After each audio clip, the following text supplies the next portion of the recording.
আসসালামু আলাইকুম আমার পরাণের ভাই বোন। দেখেন, আমি চৈত্র মাসের দিন গ্রামের বাড়ি গিয়েছিলাম, সেই ভিডিও আপনাদের মাঝে আজকে শেয়ার করব। আমি আমার প্রি প্রাইমারি স্কুল এবং হাই স্কুল সেখানে একটু ঘুরতে গিয়েছিলাম। ঘুরতে গিয়ে গ্রামের বাড়ির রাস্তাঘাট তো জানেনই, এই ভালো এই খারাপ, বৃষ্টি হইলেই গ্রামের মানুষ খুব বৃষ্টির জন্য করতেছিল, কাতরাইতেছিল, বলতেছিল বৃষ্টি কেন নাই, বৃষ্টি কেন আসে না, বৃষ্টি কেন হয় না, এরকম বলতেছিল। কিন্তু দেখেন উপর আল্লাহর কি মহিমা, এখন কত বৃষ্টি। এখন আমরা বলি আল্লাহ যেন বৃষ্টি না হয়, আসলে আমরা কি চাই আমরা নিজেরাই জানি না।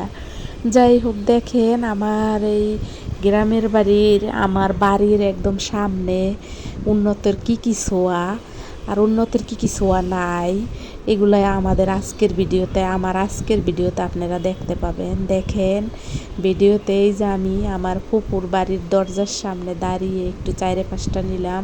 তারপরে এই যে দেখেন, ওই যে দেখা যায় প্রি প্রাইমারি স্কুল এবং হাই স্কুল। পাশেই হলো আমরা যেখান দিয়ে আসলাম তার পাশেই ছিল আগের টিনের ঘর, যে প্রাইমারি স্কুল। টিনের ঘর প্রাইমারি স্কুল ভাঙে নাই, কিন্তু ওই যে ওটা এখন নতুন করে হয়েছে দেখা যায়। আর এই যে ব্রিজটার পর আমি আছি, এটাও একটা নতুন ব্রিজ। এটা দেখার জন্য মানুষ একদম ছুটে যায় সন্ধ্যা হইলে। এখানে অনেক মানুষের মেলা বসে, ঢাকা থেকে অনেকেই গাড়ি নিয়ে গিয়েছে, সেগুলোও রাস্তার ভিতরে রেখে দিছে। গ্রামে আসলে রাস্তায় রেখে দিলে কেউ কিছু বলে না, আর যারা রাস্তার ভিতর রেখে দেয় তারা খুব বুক ফুলাই রেখে দেয়। বড় লোক মানুষে দেখবে গাড়ি, যে এই গাড়িটা অমুক বড় লোকের গাড়ি, সেই জন্য তারা রাস্তার ভিতরে গাড়িগুলো রেখে দেয়। দেখেন, দেখা গেছে না একটা গাড়ি একদম ব্রিজের উপরে রেখে দিছে। তার নলেজে এটা নাই যে এখানে গাড়িটা রেখে দিলে আশপাশ দিয়ে মানুষ যাবে আসবে, দুইটা গাড়ি ক্রস করে যাবে আসবে কিভাবে, তার এইটা নাই। তার কারণ সে ওখানে গাড়িটা রাখছে যাতে মানুষ মনে করে যে সে অনেক বড় লোক, অমুক বাড়ির গাড়ি অমুকের গাড়ি, এরকম একটা ব্যাপার স্যাপার। যাই হোক, দেখতে থাকেন আমার এই আজকের আমার গ্রামের বাড়ির চারিপাশ, রাস্তার চারিপাশ, আমার স্কুলের আশপাশ, পাশে আমার নিজের লোকজন, আমার একটা স্বাস্থ্য বোন, একটা পুরুষ লোক সাথে, একদম আঠাজুকের মতন চিপকে থাকে, যেখানে যাই সেখানে যায়। এই তো দেখছেন কেমন লাগে আজকের ভিডিওটা। যদি ভালো লাগে অবশ্যই কমেন্টসে জানাবেন, আর যদি খারাপ লাগলে সেটাও জানাবেন।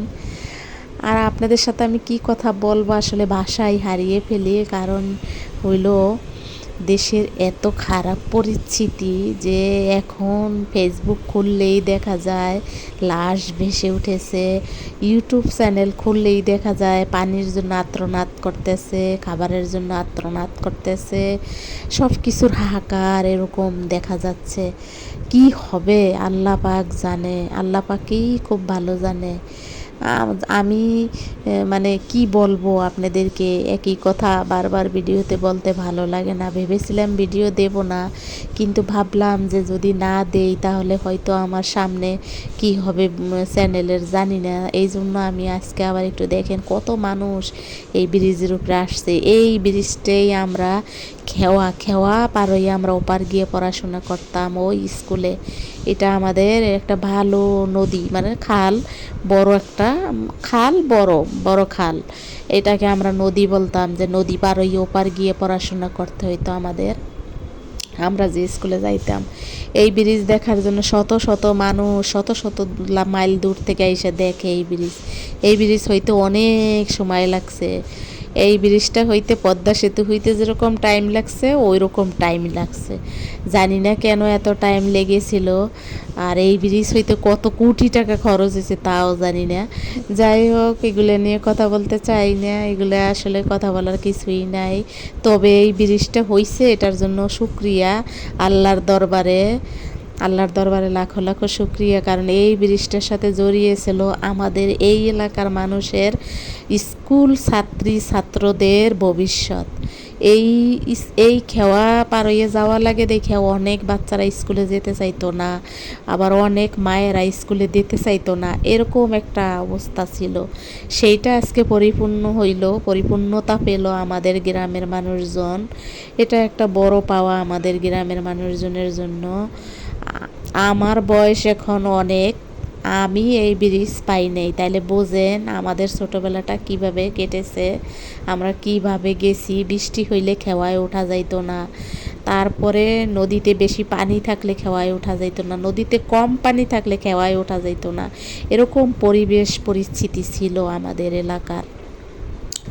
যাই হোক, সব কিছু মিলাইয়া আমাদের আজকের ভিডিওটা, আমি জানি না আপনাদের কেমন লাগবে, তবে আমার এই সব ভিডিও দেখতে খুব ভালো লাগে, কারণ এই ভিডিওর ভিতরে আছে আমার এলাকার ছোঁয়া, আমার গ্রামের ছোঁয়া, আমার গ্রামের মানুষজনের চলাফেরা, আমার গ্রামের মানুষজন কীরকম কথা বলে। আমি সেগুলো রিমুভ করে দিছি, কারণ প্রতিটা দোকানে গান বাজতেছিল, অনেক রং বেরঙের গান বাজতেছিল, কি বলবো, অনেক রোমান্স গান, অনেক দুঃখের গান, অনেক ধরনের গান, আবার আইসক্রিম বিক্রি করে মাইকিং করে সেগুলা বাজতেছিল, যার জন্য আমি এই ভিডিওর রিয়েল ভয়েসটা রিমুভ করে দিয়ে আপনাদের মাঝে ছাড়ার চেষ্টা করতেছি। যারা এই মুহূর্তে আমার এই ভিডিওটা দেখবেন তারা অবশ্যই আমার ভিডিওর কোন অংশ ভালো কোন অংশ খারাপ সে নিয়ে একটা কমেন্টস করবেন, তাহলে আমি অনেক খুশি হব। আমি জানি আমার ভিডিও অনেকেই দেখেন, অনেকেরই কম বেশি ভালো লাগে, আবার কম বেশি খারাপও লাগে। আপনাদের যদি আজকের ভিডিওটা ভালো লাগে তাহলে অবশ্যই সেটা সম্মান দিয়ে একটা কমেন্টস করবেন। আমার এলাকায় এই ধরনের ঘরবাড়ি, এই যে আমার পিছনে দেখা যায় যে এটার পিছনেই হলো আমাদের বড় বাজার, যে বাজার থেকে আমরা চাল ডাল তেল লবণ সব কিছু কিনি, মাছ তরি তরকারি দুধ সব কিছু এই বাজার থেকে সকালবেলা টাটকা এই বাজার থেকে গিয়ে বাজার আনা হয়। আবার দুই বেলায় আমাদের পুরুষ লোকেরা দুই বেলা এই বাজারে যায়। শনি মঙ্গলবার, শনি এবং বুধবার 2 দিন আমাদের এখানে হাট বসে, আর সারাক্ষণই বাজার থাকে। এই বাজারেই আমাদের সব কিছু আনা নেওয়া, এটাই আমাদের বাজার। আমি একদিন যদি সময় পাই তাহলে একদিন এই বাজারের ভিডিওটা আপনাদেরকে দেব, পুরা বাজারটা ভিডিও করে এনেছি সেটা দেব যদি সময় পাই, আর যদি সময় না পাই তাহলে তো আর কিছু করার নাই। এই দেখেন আমার পাশে আমাকে খোঁচা খোঁচা মেরে কথা বলতেছিল, আমার এলাকা ভালো না, আমার এলাকা এই এরকম বলতেছিল। আমি উত্তর দিতেছিলাম গেডি ঘুরাই ঘুরাইয়ে। জানি না আপনাদের আমার এই ভিডিওতে গেডি ঘুরানো কেমন লাগবে, আমি বেশিরভাগই গেডি ঘুরাই ঘুরাই কথা বলতেছিলাম। ভ্যান আমাদের জাতীয় যানবাহন হয়েছে ভ্যান, আমার গ্রামের জাতীয় যানবাহন হলো ভ্যান, ভ্যান গাড়িতে করে যাওয়া লাগে যেখানেই যাই। আমার সব ছোট স্বাস্থ্য বোন ও আমার সাথে একদম চীনা জোকের মতন ছিল, যেখানে যাইতাম ও যাইতো। আর আসলে ওকে সঙ্গ দেওয়ার মতন কেউ নাই, কারণ ও একেবারেই আমাদের বাড়ির সবার ছোট বোন, তো যার ফলে ওর সাথে কেউ ঘুরেও না মিশেও না, আর ও কারোর সাথে ঘুরতে যাইতেও পারে না। তাই আমাকে পাইয়া একদম খুশিতে আত্মহারা। আমি রেডি হওয়ার আগে ও রেডি হয়ে বসে থাকে, আপা যাবেন না কোথাও, আপা চলেন একটু ঘুরে আসি, আমার দাঁড় দিয়ে ঘোরা শুরু করে। তাই ওকে একটু সঙ্গে নিয়েছিলাম, যদিও ওকে আমি বেশি ভিডিওতে আনি নাই, তার কারণ বোঝেনই তো ব্যাপার স্যাপার আছে ফ্যামিলির মানুষজনের, এই বলে আমি ওকে ভিডিওতে আনি নাই। দেখেন আমি আসলে আঞ্চলিক ভাষায় কথা বলতেছিলাম, আর আমার এলাকার চারিপাশে সবুজ আমি খুব দেখতেছিলাম। আমাদের এলাকার চারিপাশেই কিন্তু পানিতে একদম ঘেরা, আমাদের বাড়ির চারিপাশেই পানি, বর্ষার দিন আইলে একদম পানিতে থই থই করে।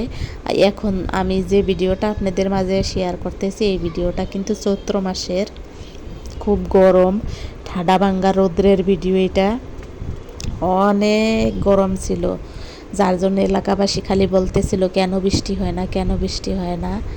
আর এখন তো দেখেন বন্যার পানিতে আমাদের বাংলাদেশ থই থই করে, বাংলাদেশ একদম ভেসে যাচ্ছে বন্যার পানিতে, বৃষ্টির পানিতে।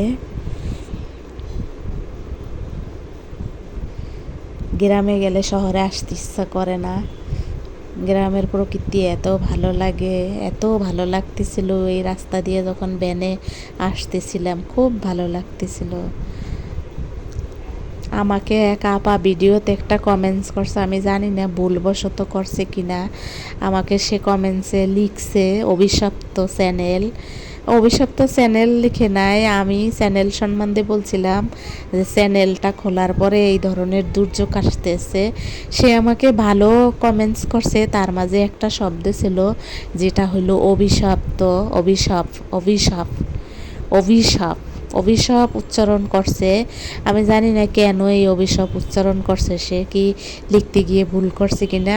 যদি আপনি ইচ্ছাকৃতভাবে লেখেন তাহলে আপনারে বলবো আপা, আপনি আমাকে যত খুশি অভিশাপ দেন, কিন্তু তবু আমি আপনার ভিডিও ঘুরবো, আপনার ভিডিও ঘুরে ঘুরে দেখবো আপনি কেমন। আপনি যদি ভিডিওতে ভুল করে অভিশাপ লিখে থাকেন তাহলে তো কোনো কথা নাই, আর যদি ইচ্ছা করে লেখেন তাহলেও কোনো কথা নাই, কারণ আমি দেখবো আপনার ভিডিও। আমি অবশ্যই আপনার ভিডিওতে ঢুকেছি, দেখেছি। আল্লাহ হাফেজ, আসসালামু আলাইকুম, ভালো থাকবেন।